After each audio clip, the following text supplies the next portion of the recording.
Hello, pretty.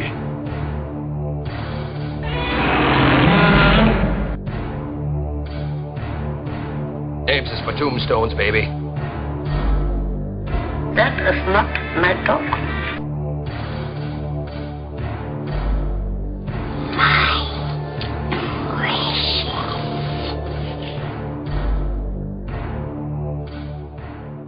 Welcome to this episode of The Good, the Bad and the Odd with your host Mark. Today I'd like to talk about the Pixar movie Up. With Carl Fredricksen. And he won't even have to leave his house.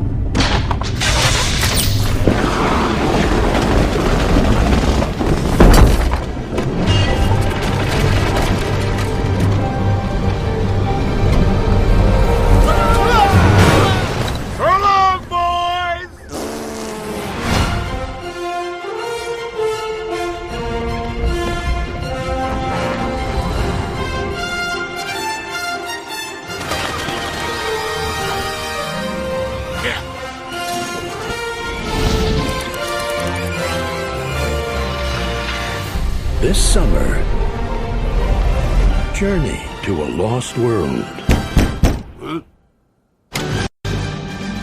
With these guys. Hi, Mr. Fredricksen. Please let me in.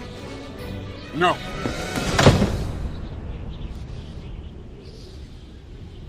All right. Disney Pixar's Up. Right, this is a fairly recent film from Pixar, made in 2009. No, there's not that many people in it as characters.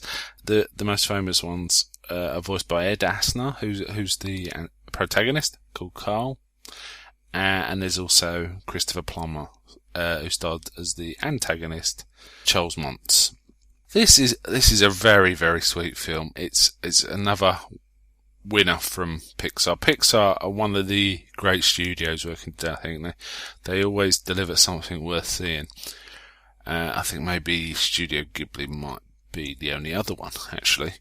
And this one, it is terrific. As I said, Ed Asner stars as Carl, the film starts with Carl as a little boy watching a movie reel of his hero called Charles Muntz, who discovered some skeleton on a raised plateau in South America, I think Venezuela, I'm not quite sure, who gets discredited by science as not being a real thing, and who goes off again in the newsreel to discover this animal, and is never seen of again. However, Carl as a boy runs into a girl called Ellie, who's got the same sort of obsession with this explorer as him. And then you slowly see their life together in an extended montage, which is actually really sweet and quite moving, and quite startling in a kids' film, actually, because it goes on for a fair time. I'd say 5 minutes or so, seeing their life together and the happiness they have, but also the sadness until his wife dies, and he's left alone as an old man with lots of development going around him, and with the property developer trying to persuade him to leave so they can develop, and he doesn't want to leave. It's his house, it's his shrine to his wife and their memories, and he takes the rather bold step of he's a balloon salesman as a career, of pumping up all the balloons he's got, and the house floats off, and he's intended to steer it towards the place where Charles Muntz went, which is Paradise Falls. This was getting there and having a house at the top of the Paradise Falls was a dream him and his wife shared. So it's quite significant to this, It was all about, in some respects, the memory of his wife. One of the things the character was set up at the beginning is like not much of a go-getter, more of a dreamer. And his wife seemed to be a little more of a go-getter. You don't see much of her, but she's a very well-developed character nonetheless. However, they have a happy life together, and that's the important thing. Also, one of the things that happens is she shows a book of her adventures, the adventures she's going to have, which is an empty scrapbook. Right at the beginning you see this. And this book's always on their shelf. Again, I'm going to go back to it. It was always on their shelf, but never seems to be feel because they're, real life's getting in the way. They're saving up to go there, and they get a flat tire, their roof gets caved in, so and so they never get the money to do it. And the montage is quite sad, and it ends with the old man, Carl, going to buy tickets to Venezuela to take his wife there, but she's been too ill. When he gets back, she's just too ill. She's had a turn for the worst.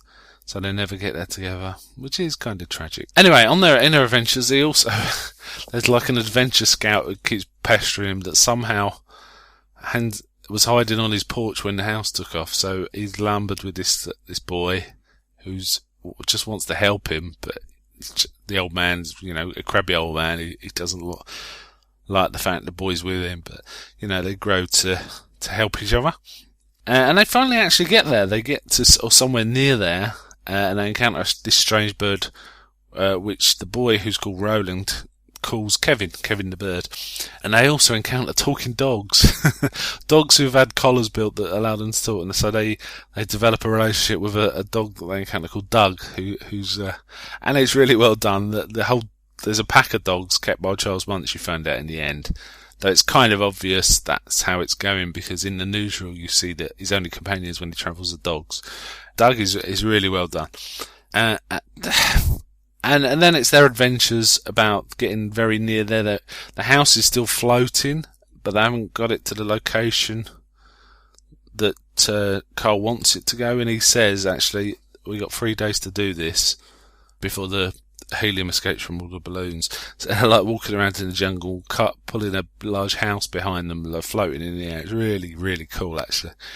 There's some great adventures goes on. The problem is they encounter Charles Muntz, and it turns out that Kevin the bird is the bird that Charles Muntz was always looking for, and once he gets the bird, he's going to go back to civilization. Now, but you've got to remember, both of these guys are very old men, and it's kind of funny to see a kid's film, where the main protagonists are old men, but it works beautifully, as does Roland, and they don't pander to anyone. This is not like a film where there's one level for kids and one level for adults. The level is uniform, and it's equally charming to all ages, in my opinion. There's some very finely done writing and character development during this, and I'd have to say one of the most touching things, apart from the montage at the beginning, is a point where Carl finds the old album that I've mentioned, where he thought there was no more adventures, and when he notices there's a photo, he sees a corner of a photo sticking out from pages behind the page that says, adventures we're going to have, and he starts turning the pages, and he realises his wife Ellie has been putting in photos of their life. That's her great adventure, you see. And he realises, he's already had his adventure, and it was a wonderful one. And then she signs off at the end, have more adventures. And this is a point where he's not sure what to do. He's not sure whether he has to go get Roland and Kevin the bird and things like this. But in the end, he changes his mind. He goes and helps. And there's a big, great set-piece action adventure, funny bit at the end where they have to try and rescue Kevin and overcome the dogs and things like that. I really like this.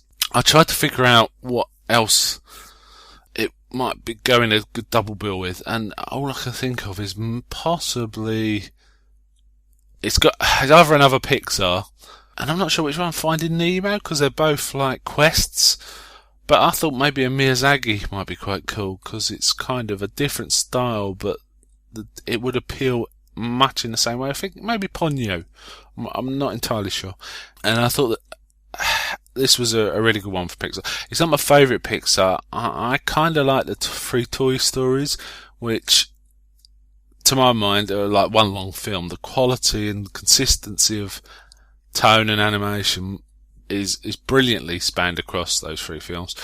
And I also like Monsters Inc. a little more. I think it's because they deal with friendship in a really good way. That's kind of why I like it. I also really like the relationship between it's Sully and Boo in Monsters Inc. I think it's really sweet. Though this one is it's hard to find any flaws in this film, I have to say.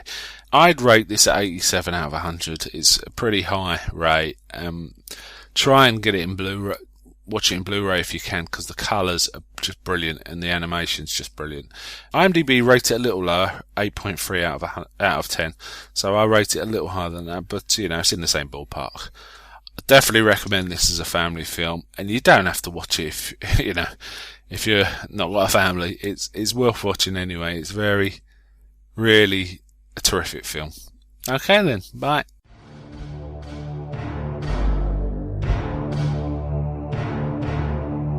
You can visit us at our website www.thegoodthebadandtheodd.com, or you can leave us feedback on info@thegoodthebadandtheodd.com.